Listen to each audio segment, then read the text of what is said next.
Patrick Hutzel from intensivecare.com with another quick tip for families in intensive care. Today I have an email from Marco who says, "Hi, Patrick, my fiancé had heart surgery 3 days ago, heart valve repair. She has not been able to wake up for 3 days. She was transferred to ICU and they say there's no brain damage and that she's breathing on her own, no ventilator.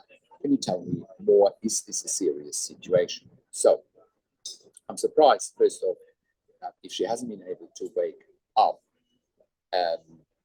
that she isn't on a ventilator, right? But I'm wondering whether this is potentially a typo in your email, because most of the time when people can't wake up after open heart surgery, they do stay on a ventilator until they can wake up, right? If she's not waking up, she's probably at risk of her airway becoming unstable, because there's a risk of aspiration, there's a risk of airway collapse, right? But there are probably some other complications here after open heart surgery. I mean, I've worked in critical care nursing for 25 years in 3 different countries, where I've worked as a nurse manager for over 5 years, and where I've been consulting and advocating for families in intensive care since 2013 here at intensivecare.com.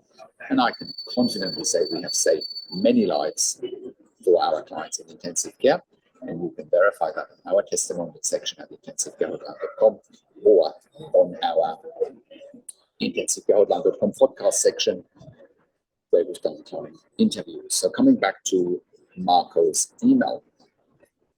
So good that she has no brain damage. It's good that she is breathing on her own. There probably have been some complications after heart surgery, which could include bleeding, could include arrhythmias, i.e. the heart has gone into an irregular heart rhythm, which is actually quite common, right?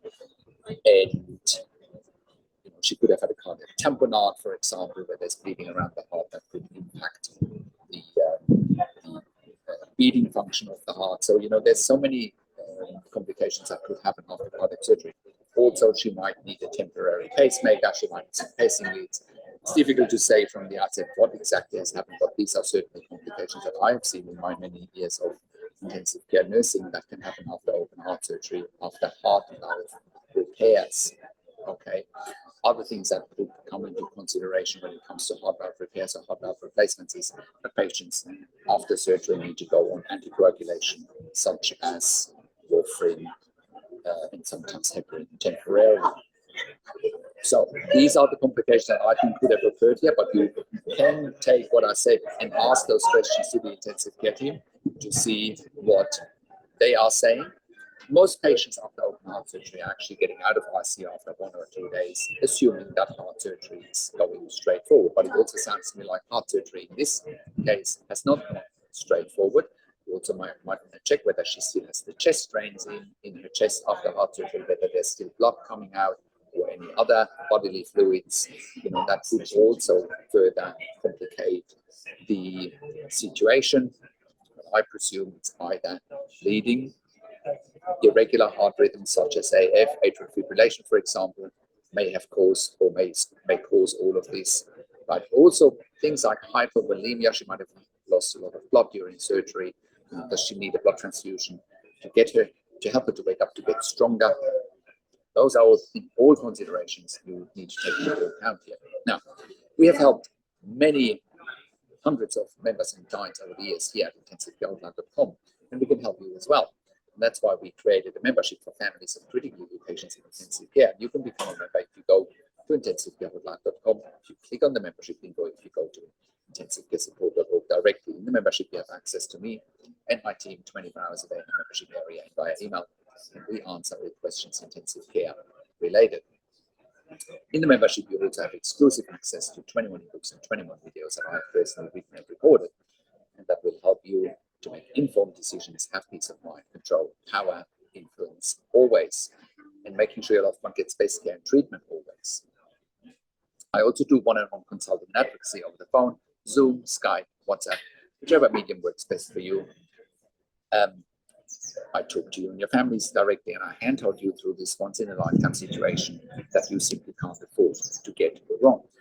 I also doctors and nurses directly when you have a loved one in intensive care, and I ask all the questions to the doctors and nurses that you haven't even considered asking, but must be asked when you have a loved one critically in intensive care.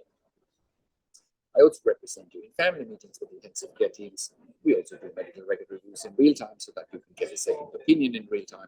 We also do medical record reviews after intensive care if you have unanswered questions, if you need closure, or if you are suspecting medical negligence. And all of that you get at intensivecare.com. Call us on one of the numbers on the top of our website, or simply send us an email to support@intensivecare.com with your questions. And if you like my videos, subscribe to my YouTube channel for regular updates for families in intensive care. Click the like button, click the notification bell, share this video with your friends and families, and comment below what you want to see next, or what questions and insights you have from this video. I also do a weekly YouTube live where I answer your questions live on a show. You will get notification for the YouTube live if you are a subscriber to my YouTube channel, or if you are a subscriber to my email newsletter at intensivecare.com. Thank you so much for watching. This is Patrick Hopsell from intensivecare.com, and I will talk to you in a few days. Take care for now.